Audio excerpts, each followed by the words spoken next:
I'm Gabe Jewell, and this is Comic Smack, the weekly, daily, all the time, anytime comic book show where I give you your fix of everything you need in the world of comic books and superheroes. And on today's show, we're going to be taking a look at the penultimate issue in Max Landis's wonderful Superman American Alien miniseries. Clark's friends from Smallville are joining him in the big city. Will sparks fly? Well, let's find out. Alrighty then, so as the comic opens, Clark Kent's two bestest friends from childhood come to visit him from Smallville, that of course being Pete Ross and Kenny Braveman. Actually, no, I totally missed it the first time through, but Kenny ends up becoming a supervillain called Conduit later on, which is kind of fun and interesting. Both Pete and Kenny, indeed all of Smallville, who in this new Landisverse are actually very much well aware of Clark Kent's double life as Superman, are beginning to fear all the exposure and celebrity he's recently got. Especially ever since Clark has decided to stop wearing a mask and start using the actual full-on S Superman symbol. This turn of events also gives the comic a chance to tackle that oh-so-beloved question in the comic book universe, and that is, how can no one tell that Clark Kent is Superman just wearing glasses? The answer, shockingly quite simple. Every time someone says to Clark, hey, you look a lot like Superman, he goes, oh, no kidding, I get that a lot, thank you. Clark takes his small town friends out for a night on the big city, Pete actually getting a little jealous, it would seem, considering he had such lofty plans of what he was going to do with his life, but never actually achieved any of those goals. It's a classic tale, really, and things get compounded further when Pete and Kenny get a chance to meet Clark's new big city friends, including Jimmy Olsen, who here in this new Landisverse has been reimagined as a kind of effeminate black man, and I get the sinking suspicion, knowing comment sections the way I do, more people are going to be upset with this change than what was done with Jimmy Olsen in Batman v Superman, but hey,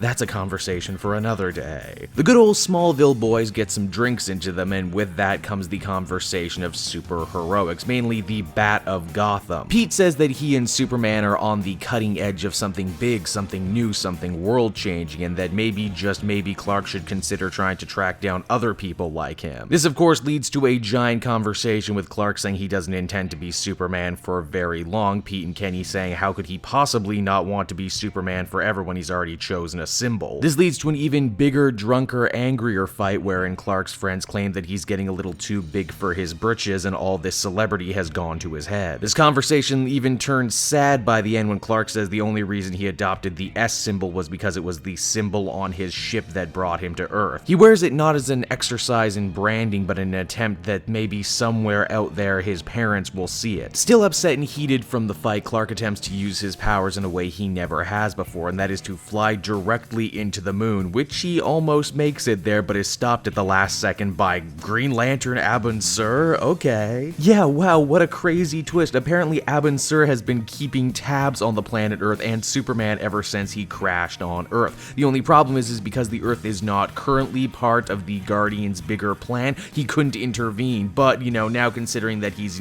just kinda drifting through space and would die, he decided now would be a good time to get involved. If nothing else, Abin does drop the word Krypton, which is pretty much everything Superman was looking for anyway. The next day, Clark apologizes to Pete for acting like a jerk the night before, and Pete reciprocates by saying that a lot of his anger is just born out of the fact that he's scared. Lots of people in Smallville are scared now that they're keepers of his secret. The world is changing like never before. It's one thing to round up some tweakers in Smallville, but when you're dealing with people like the Parasite and Ultra Humanite on a daily basis, it's only a matter of time before what affects Superman will blow back on Smallville. And yeah, that's pretty much where the comic ends. Friendships are mended, and Clark is ready to go out there in the world, happy in the knowledge that he now knows the name of the world from which he came. Superman American Alien number 6, much like the comics that preceded it, managed to succeed in a number of very interesting and very compelling ways. For one, it's a perfectly standalone story that you could read and enjoy, but when taken together with all the issues that came before it, it actually manages to make this really great tapestry. It's also a great young people in the city type story, the kind you would always see in the movies, only with New York subbed out for Metropolis. Throw in some great cameos from the cosmic side of the DC universe, and you have yourself one hell of an issue. I give this one a very positive 9 out of 10, and I can't wait to see how the final issue resolves this story. Hey everyone, thanks so much for watching my newest video. I hope you enjoyed it, and while you're here, why not check out another video I have on offer, or maybe if you're feeling in a supportive mood, you want to like or subscribe. And if you want to support the creation of more videos just like this one, then please by all means check out the Cape Joel Patreon. A little bit goes a very long way, and I will see you all next time.